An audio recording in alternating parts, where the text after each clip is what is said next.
জয় মা মনসা।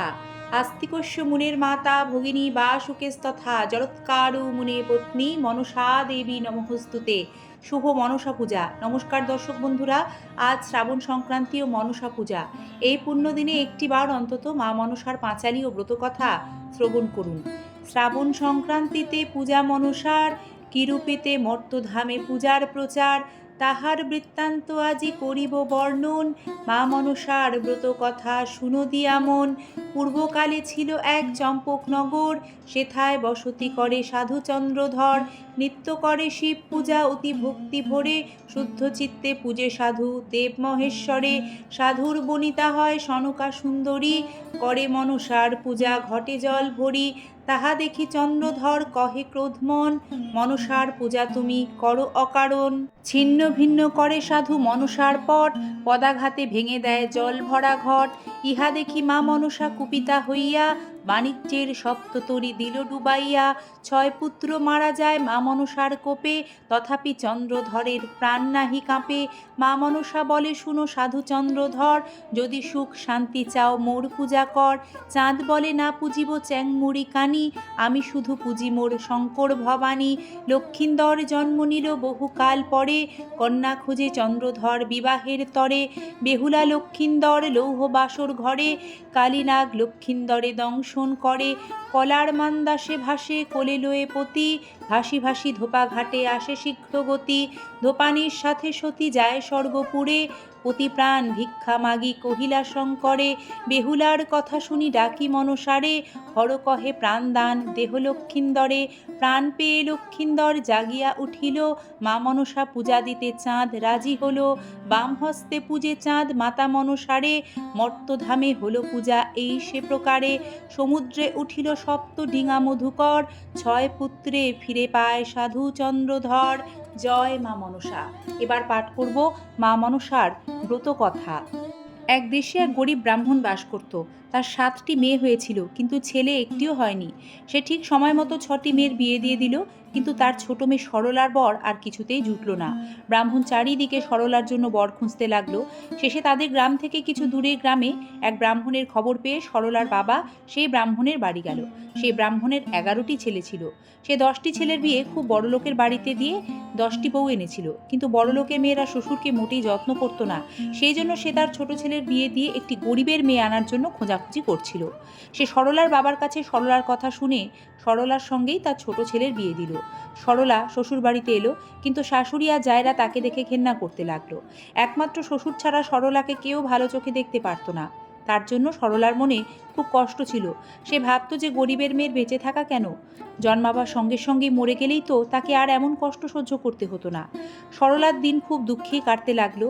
এমনি একদিন বেশ ঝিরঝিরে জল ঝড় বৃষ্টি হচ্ছিল। সরলার জায়রা অন্য এক জায়গায় দল বেঁধে বসে সেই দিন কি খেলে ভালো লাগবে তাই নিয়ে আলোচনা করছিল।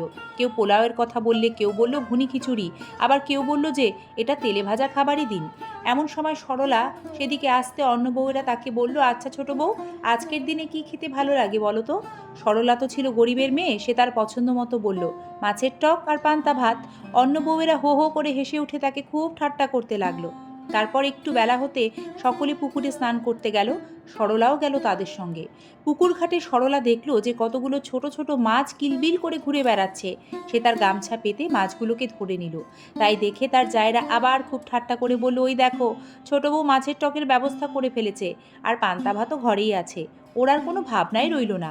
পুকুর ঘাট থেকে এসে সরলা একটা ছোট হাঁড়ির মধ্যে মাছগুলোকে জিয়ে রাখলো, কিন্তু কিছুক্ষণ পর দেখলো যে সেগুলো মাছ নয়, সব সাপের বাচ্চা। সরলা কাউকে কিছু না বলে সাপের বাচ্চাগুলোকে দুধ কলা দিয়ে পুষতে লাগলো। সাপগুলো ছিল মা মনসার ছেলে। তারা একটু বড় হতেই মা মনসার কাছে স্বর্গে চলে গেল। তারা তাদের মাকে সরলার দুর্দশার কথা সব জানালো। সব শুনে মা মনসার মনে খুব কষ্ট হলো।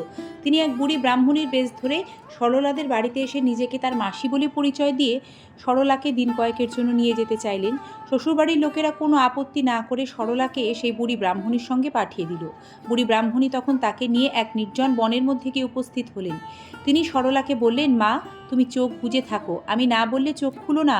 সরলা তার কথা মতো চোখ বুজে রইল। এমনি সময় স্বর্গ থেকে এলো পুষ্পক রথ। মা মনসা সরলাকে সঙ্গে নিয়ে সেই রথে উঠলেন। অল্পক্ষণের মধ্যে সেই রথ স্বর্গে যা মা মনসার প্রাসাদে গিয়ে পৌঁছালো। সরলা সেখানে গিয়ে দেখলো চারিদিকে সাপ কিলবিল করছে, ছোটাছুটি করছে, কিন্তু কেউ তাকে কামড়াচ্ছে না। মনসা দেবী তখন তাকে বললেন, মা সরলা, আমি তোমার মাসি নই, আমি মনসা দেবী। তোমার দুঃখ দেখে তোমাকে এখানে এনেছি। তুমি এখানে থাকো, আজ থেকে আমার পূজার জোগাড় করো। আর তোমার ওই ছোট ছোট ভাইয়ের আমার ছেলেদের এক বাটি করে দুধ খেতে দিও। আর একটা কথা জেনে রেখো, যে ওই দক্ষিণ দিকটায় কখনো যেও না। সরলা মা মনসার সব কথা মেনে নিল। স্বর্গে তার দিন আনন্দে কাটছিল। হঠাৎ একদিন মা মনসার বারণ, দক্ষিণ দিকটা তার দেখবার ইচ্ছে হলো। যেই দক্ষিণ দিকে গিয়ে দেখলো যে মা মনসা নাচছেন।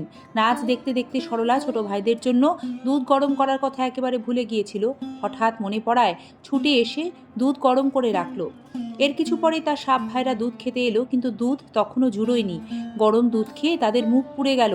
তারা সবাই সঙ্গে সঙ্গে গিয়ে মা মনসাকে জানালো আর বলল যে ওকে আজ ছোবল মেরেই ফেলবো।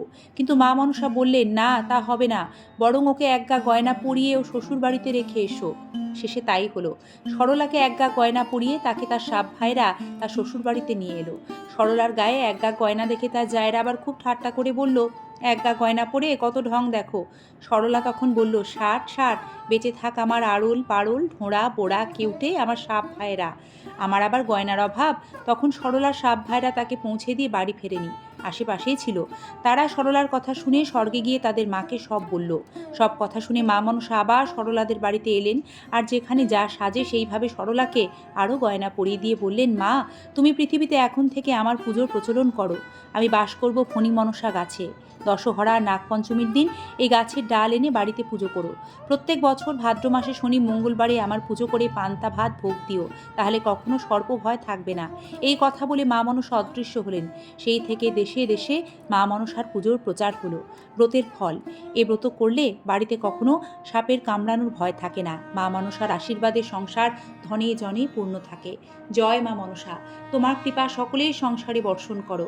ধনে জনে পরিপূর্ণ রাখো সকলের সংসার মা। আজকের পর্বটি এখানে শেষ করছি।